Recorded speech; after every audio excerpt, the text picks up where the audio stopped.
السلام عليكم ورحمة الله وبركاته. أحبائنا الكرام، أسعد الله أوقاتكم أينما كنتم، ويتجدد اللقاء والموعد مع حضراتكم. وحشتونا. وقبل ما نقول ألف مبروك للنادي الأهلي الفوز على بلوزداد الجزائري، الواحد بصراحة زعلان جدا جدا من الناس اللي هو آخر مباراة كانت للأهلي لما اتغلب من باتشوكا. واتغلب من باتشوكا إيه؟ بضربات الجزاء، مش في الملعب، ولا اتغلب 2 3 ولا 5 ولا الكلام اللي بنشوفه دون. وبتتكلم في تارجت يا جدعان. فكر جماهير الاهلي ده ايه؟ انت بتتكلم ان انت رايح بالراجل خلاص على خطوه ان انت تلعب ريال مدريد، فاهمني؟ فما ينفعش يا جماعه بعد ما الاهلي يخسر وبتعادل، تمام، ان انا هاجم اللعيبه بالشكل دون واغلط في الشناوي واغلط في كهربا. انت بتحب الاهلي، انت راجل بتحب الاهلي، بتحب الاهلي على الحلوه وعلى المره. فاز، خسر، اتعادل، يبقى انت مع الفرقه. مش لما الفرقه تكسب يبقى انت. لا، مفيش الكلام ده. مفيش فرقه بتكسب على طول يا جدعان، مفيش فرقه بتكسب على طول. انتوا بتتكلموا ازاي؟ انا مش عارف انا ايه دون. مفيش مين اللي رسخ في دماغكم الحاجه دي. مفيش فرقه بتكسب على طول. اي فرقه، برشلونه، ريال مدريد، بيتعادلوا، بيخسروا، بيكسبوا. هي دي الكوره. ما اعرفش انا ايه ده. النادي الوحيد متهيألي على مستوى العالم اللي جماهيره ما بتقبلش غير الفوز. حاجه غريبه غريبه غريبه بصراحه. يعني كتر خير الانديه المصريه الباقيه زي الزمالك والبيراميدز وباقي الانديه واسماعيلي ايه ده. ما فيش الكلام ده يا جماعه. ما فيش الا في الاهلي.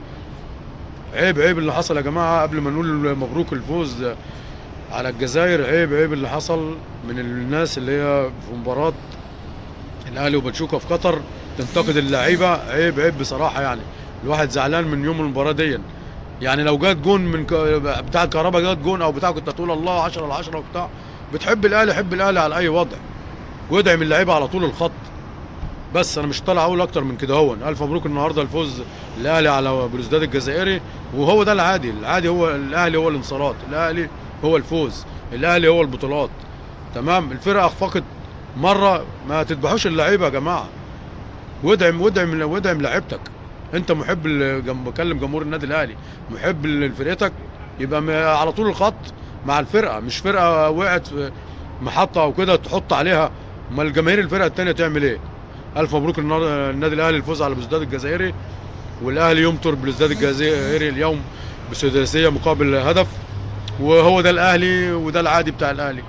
لكن انت فرقه اتعادلت هتروح بقى تذبح اللعيبه وتشتم اللعيبه؟ مفيش الكلام ده يا جماعه. جماهير الاهلي انت اكبر من كده. ومفيش فرقه بتكسب على طول. مفيش فرقه بتكسب على طول. اي فرقه قلنا بتكسب وتتغلب. هي دي كره القدم. الريال بيتغلب، برشلونه بيتغلب، باريس سان جيرمان بيتغلب، اتخن فرقه بتتغلب وبتتعادل. يا جماعه مين رسخ في عقولكم ايه ده ايه ده؟ تهاجم لعيبتك، تهاجم برضو الشناوي، امام عاشور، وكهربا، والناس دي بنغلط. الناس دي اللي بيغلط في اللعيبه ده مش اهلاوي. انت مش اهلاوي، لا، انت مدسوس في جماهير الاهلي. عمر جماهير الاهلي ما تغلط في لعيبتها. جماهير الاهلي بتدعم الفرقه على طول.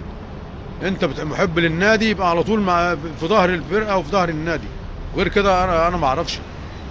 انما عايز الفرقه تكسب على طول، لا، ما فيش الكلام ده. يبقى انت مش اهلاوي.